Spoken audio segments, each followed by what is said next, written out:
Karena bahasa Aramea, bahasa Ibrani, bahasa Arab itu satu ikat rumpun bahasa Semit. Tapi namanya Isho Hamisa.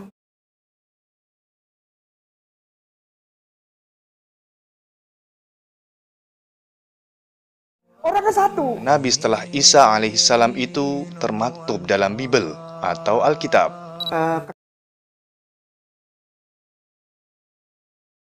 Ketik aja Yohanes pasal 16 ayat 13. Nanti webnya pilihnya sabda paralel.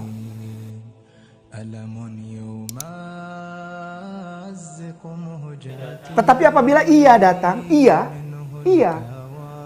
Yesus yang ngomong itu. Ia datang.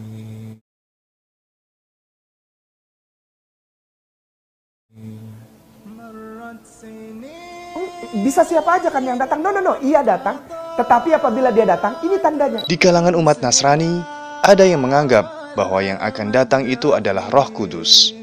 Namun, Ustadz Kainama memiliki pendapat yang menguatkan bahwa yang dimaksud adalah kedatangan seorang manusia. Roh Kudus kok manusia? Aduh koplak, Pak.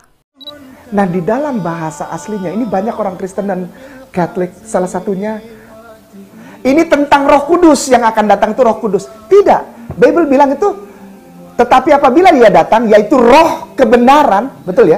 Bukan Roh Kudus. Oke, kalau begitu diganti Roh kebenaran. Dibilang di situ Roh kebenaran. Roh kebenaran itu dalam bahasa Yunani yang bahasa aslinya Bible itu, bahasa aslinya kitab Yohanes itu disebut Pneuma, pneuma. Kalau Roh Kudus, pneuma, hagion. Kalau ini pneuma saja, artinya apa? Roh kebenaran artinya roh yang bisa dilihat tiga dimensional. Oke, roh itu yang bisa dilihat secara kedagingan ya Tat ya. Oke, kita lihat dulu dalilnya seperti apa. Perhatikan Tat. Yaitu roh kebenaran. Dunia tidak dapat mengenal dia sebab ia menyertai kamu dan akan diam di dalam kamu. Mohon maaf saja ya Tat ya. Nabi Anda itu sudah almarhum. Ya, jadi kalau sudah almarhum itu berarti nggak bisa menyertai manusia karena dia tidak bisa bangkit lagi setelah mati. Oke, ini peringatan ya. Lalu keduanya, dan ajalah mereka melakukan segala sesuatu yang telah kuperintahkan kepadamu, dan ketahuilah, aku menyertai kamu senantiasa sampai akhir zaman. Nah ini kalau Yesus dia bisa menyertai manusia sampai akhir zaman karena dia membuktikan mati dan bangkit lagi. Iya. Itu disebut ketika, tapi nanti roh itu datang, roh itu turun. Kalau roh selalu disebutnya turun, tapi disebutnya itu iya datang. Iya itu bukan roh. Tiga dimensional. Artinya roh yang ada di dalam kemasan daging. Oh itu roh manusia Om. Beda dengan Roh Kudus atau roh kebenaran Om. Manusia nggak ada yang benar Om, termasuk Muhammad. Saya siap bersaksi Muhammad itu nggak benar. Apalagi disebut roh kebenaran. Ini pemahaman teologis banget. Teologis mendasar banget. Bahwa pneuma dan pneuma hagion itu berbeda. Roh Kudus dan roh kebenaran berbeda. Ia akan datang. Nah, saya kutip ini dalam bahasa Aramea. Dalam bahasa Arameanya, kata-katanya gini, altit kalon, hafa menah, speak good words, effort words, motivation words, menahma. Altit kalon, hafa menahma, etamak, Ahmad.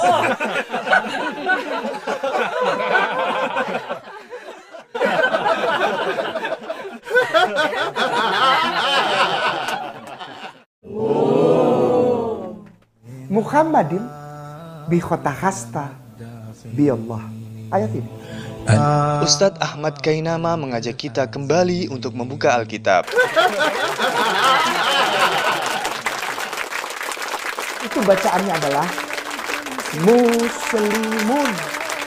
Mem, shin, lamet, mem. Muslimun.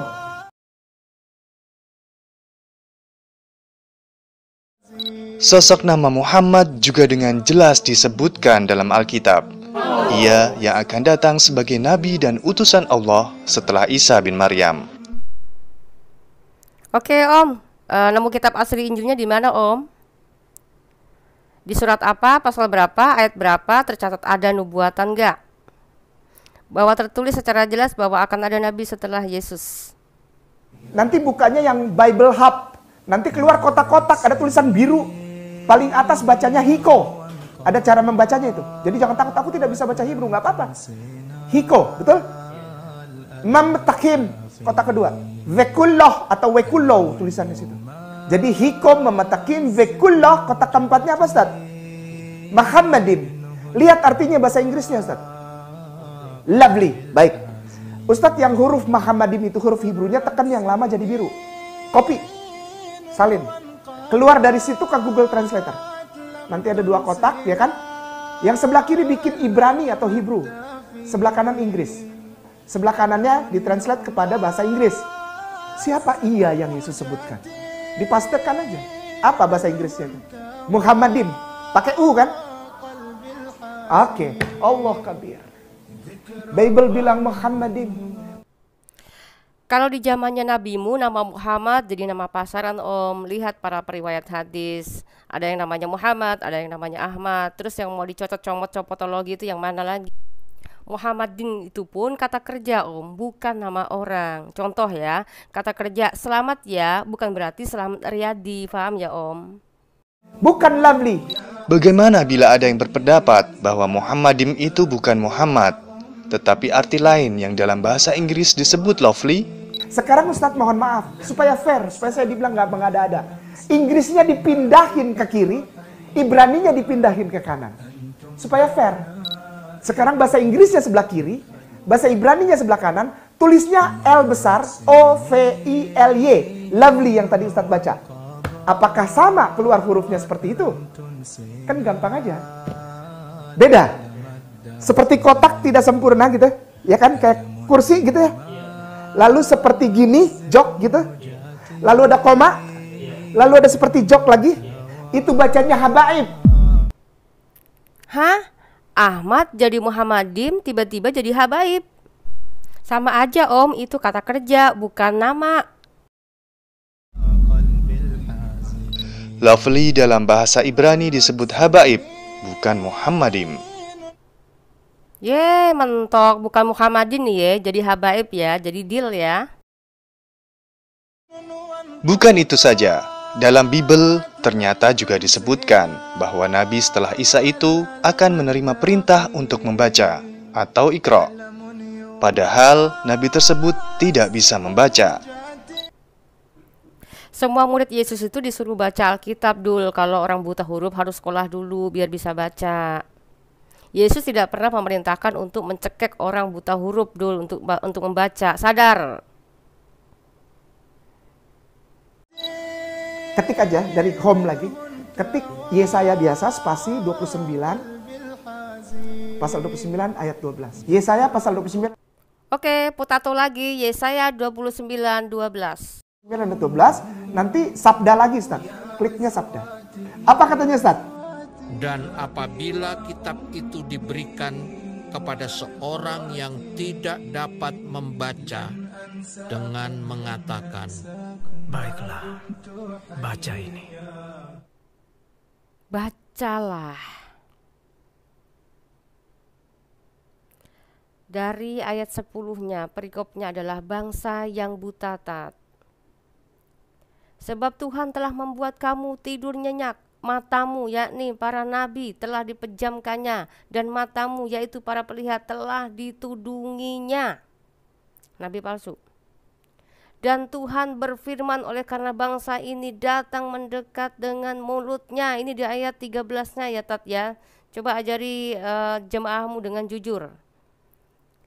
Dan memuliakan aku dengan bibirnya, padahal hatinya menjauh daripadaku, dan ibadahnya kepadaku hanya perintah manusia yang dihafalkan. Nah, ini sudah memiliki ciri yang persis seperti nabimu, bahwa nabi yang akan datang yang kau curi dari ayat ini ternyata justru menunjukkan nabi dikutuk oleh Tuhan ya dalam perikopnya ya. Jika dibaca dari ayat 9 sampai 16 teman-teman ya, berikut perikopnya Tuhan justru sangat murka dengan bangsa yang dipimpin si buta huruf ini. Jadi Ustadz Kainama harus cepatnya. Dan tuntutan ajarannya pun bukan diajak mengerti, melainkan hanya dilatih menghafalkan saja. Ini artinya sudah identik dengan Yesaya 29 ini. Kalau satu perikop dibaca ya, menunjuk kepada nabi palsu. Adalah mutlak bahwa nabi palsu itu memiliki ciri persis dengan menerima murka Tuhan, yaitu yang terlihat dari Yesaya 29 yang dicuri Kainama ini. Maka ia akan menjawab, Aku tidak dapat membaca.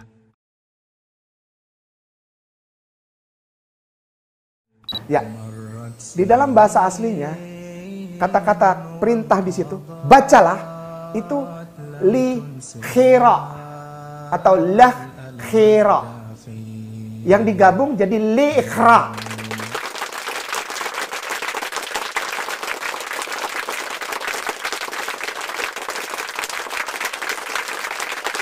Pesannya Yesus itu adalah pesannya Isa alaihissalam, Ibnu Maryam, Yeshua HaMashiach.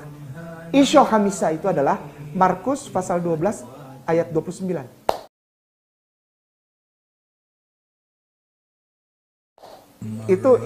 Itu mata rantai yang dia pesan sama Hawariyin dan para pengikutnya ya. Yang akan datang nanti, ia akan datang. Dan dia akan mendapat kitab sementara dia tidak bisa membaca. Namanya Muhammadin. Dia itu memegang pesan yang sama. Kalau di luar ini, jangan percaya, ini nabi palsu. Yes, setuju ya, yang di luar ini pasti nabi palsu ya. Kita buktikan ya Tat ya. Saatnya menagih janjinya si Ustadz Kainama dicopotologi jadi Ustadz Kain Sobek. Bahwa di luar isi surat Markus yang tidak digenapi Muhammad berarti Muhammad nabi palsu. Muhammad dimarahin Yesus, kita lihat.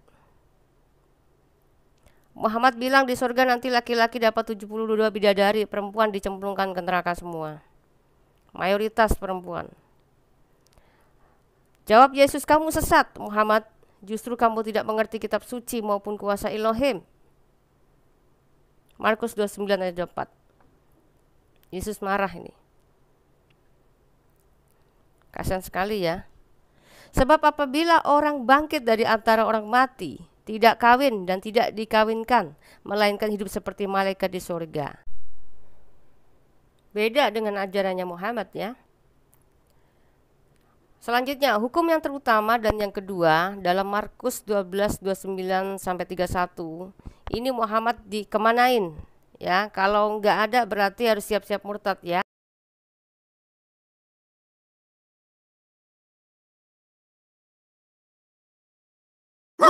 Masa saya, Nandar, sampai bawa Ustadz Abdul Somad. Kita nggak pernah mengais-ngais Bible untuk mencari pembenaran terhadap Rasulullah.